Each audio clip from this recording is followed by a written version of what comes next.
यह बात भगवान राम के जन्म से पहले की है, जब एक भील आदिवासी कबीले के मुखिया अज के घर में एक बेटी पैदा हुई थी। उसका नाम श्रमणा और दूसरा नाम सबरी रखा गया। सबरी की माँ इंदुमती उसे खूब प्यार करती थी।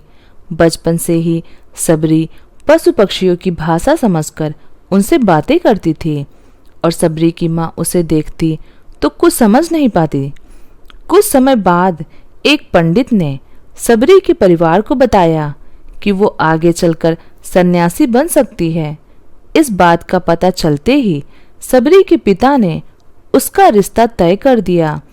जैसे ही शादी का दिन नजदीक आया तो सबरी के घर वालों ने खूब सारी बकरियां और अन्य जानवर घर के पास लाकर बांध दिए। एक दिन सबरी की माँ जब उसके बाल बना रही थी तो उसने माँ से पूछा, इतने सारे जानवर हमारे घर क्यों लाए गए हैं? तब माँ ने जवाब दिया, बेटी, तुम्हारा विवाह होने वाला है, इसलिए हम लोगों ने इनका इंतजाम बलि देने के लिए किया। तुम्हारी शादी के दिन ही बलि प्रथा होगी और फिर इनसे स्वादिष्ट भोजन बनाकर सबको परोसा जाएगा। यह सब सुनकर सबरी बहुत दुखी हुई। काफी देर तक सबरी ने उन जानवरों को आजाद करने के बारे में सोचा। सोचते सोचते सबरी के मन में आया कि अगर ये जानवर यहाँ नहीं होंगे तो इनकी बलि रुक सकती है। ऐसा नहीं हुआ तो मेरे घर से कहीं चले जाने पर ही यह बलि रुकेगी। जब मैं ही नहीं रहूंगी तब ना विवाह होगा और ना ही बलि प्रथा। इससे मासूम जानवर भी बच जाएंगे। इसी सोच के साथ जानवरों को रखी गई जगह पर सबरी पहुंची। उसने सोचा कि उन्हें खोल देती हूँ, लेकिन वो ऐसा नहीं कर पाई। उसके बाद सबरी जंगल की तरफ भागने लगी। भागते भागते सबरी ऋषिमुख पर्वत पहुंच गई। वहां करीब 10,000 ऋषि रहा करते थे। सबरी को लगा वो भी इसी जंगल में किसी तरह ऋषि मुनियों की सेवा करके अपना जीवन जी लेगी। वो चुपचाप उसी जंगल में एक हिस्से में किसी तरह से रहने लगी। सबरी रोजाना ऋषि मुनियों की झोपड़ी के आगे झाड़ू लगाती और हवन के लिए लकड़ियां भी लाकर रखती थी। ऋषि मुनियों को समझ नहीं आ रहा था कि जंगल में उनके काम अपने आप कैसे हो रहे हैं। एक दिन सबरी को किसी ऋषि ने देख लिया। उसे देखते ही उसका परिचय पूछा। जैसे ही सबरी ने बताया कि वो भील आदिवासी परिवार से संबंध रखती है तो उसे ऋषियों ने खूब डांटा। सबरी को इस बात का बिल्कुल भी पता नहीं था कि उसकी जाति छोटी है और उसे ऋषियों द्वारा जाति की वजह से अपमान सहना पड़ रहा है। इतना सब होने के बाद भी सबरी हर ऋषि मुनि के दरवाजे पहुंचती और उनकी आंगन में झाड़ू लगाकर उनसे गुरु दीक्षा देने के लिए कहती। हर कोई सबरी को उसकी जात की वजह से अपने आश्रम से भगा देता था। ऐसा होते होते काफी समय बीत गया। उसके बाद सबरी मतंग ऋषि की कुटिया में पहुंची। वहां पहुंचकर मतंग ऋषि को सबरी ने बताया कि वो उनसे गुरु दीक्षा लेना चाहती है। उन्होंने खुशी खुशी उसे अपने गुरुकुल में रहने दिया और भगवान से जुड़ा ज्ञान देते रहे। सबरी ने भी अपने गुरु मतंग ऋषि की सेवा करने में कोई कसर नहीं छोड़ी। वो गुरुकुल के भी सारे काम करती। सबरी से खुश होकर मतंग ऋषि ने उसे अपनी बेटी मान लिया था। समय के साथ मतंग ऋषि का शरीर बूढ़ा हो गया। उन्होंने एक दिन सबरी को अपने पास बुलाया और कहा, बेटी, मैं अपनी देह त्याग करना चाहता हूँ। बहुत साल हो गए इस शरीर में रहते रहते। सबरी ने दुखी मन से कहा, आपके ही सहारे तो मैं इस जंगल में रह पाई हूँ। आप ही चले जाएंगे तो मैं जीकर क्या करूँगी? आप अपने संग मुझे भी ले जाइए, मैं भी देह त्याग दूंगी। मतंग ऋषि ने जवाब दिया, बेटी, तुम्हें चिंता करने की कोई जरूरत नहीं है। राम तुम्हारी चिंता करेंगे और ध्यान भी रखेंगे। सबरी ने राम का नाम सुनने के बाद पूछा, वो कौन है और उन्हें मैं किस तरह से ढूंढूंगी? मतंग ऋषि ने बताया, राम कोई और नहीं, भगवान हैं। वो तुम्हें सारे अच्छे कर्मों का फल देंगे। तुम्हें उन्हें ढूंढने की जरूरत नहीं है।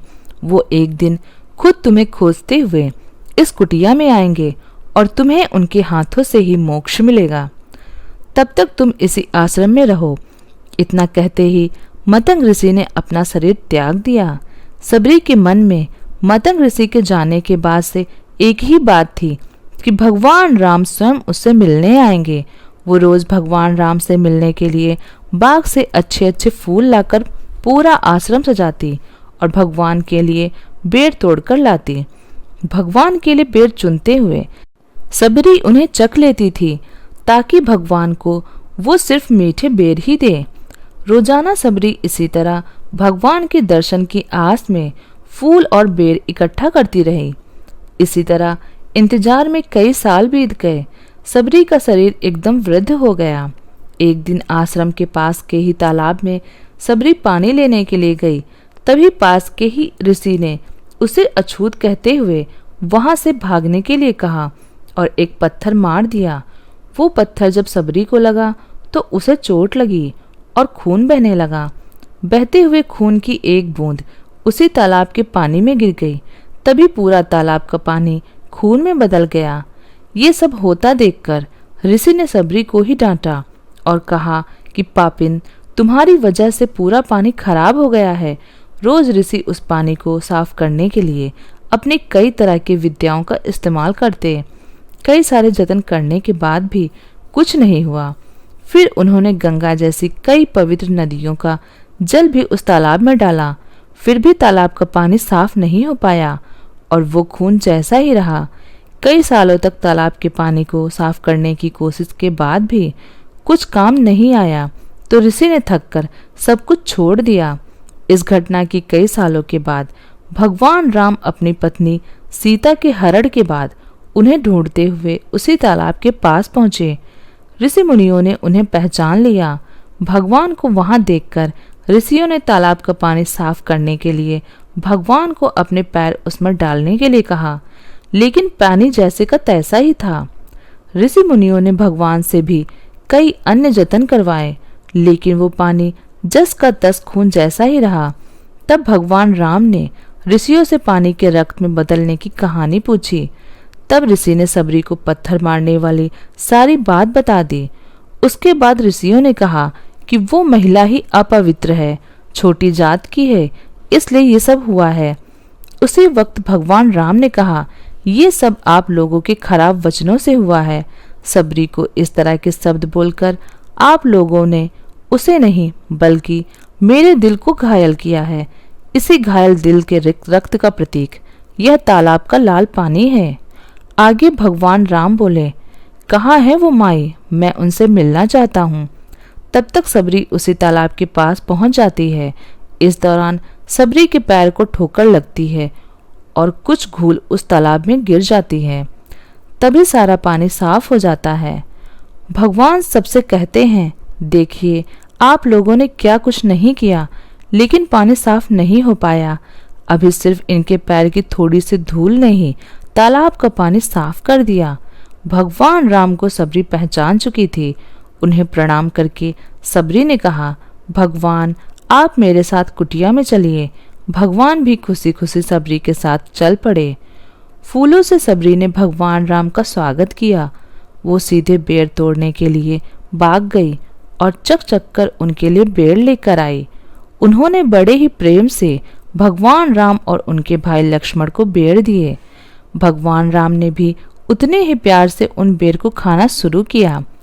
तभी बेर देखकर मुंह बनाते हुए लक्ष्मण ने कहा, भैया ये बेर झूठे हैं, इन्हें आप कैसे खा सकते हो?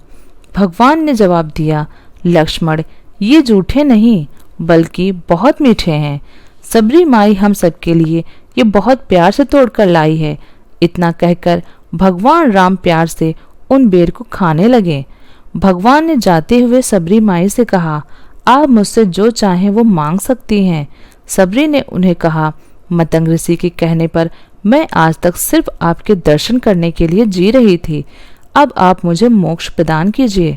मैं अपना शरीर आपके सामने ही त्यागूंगी।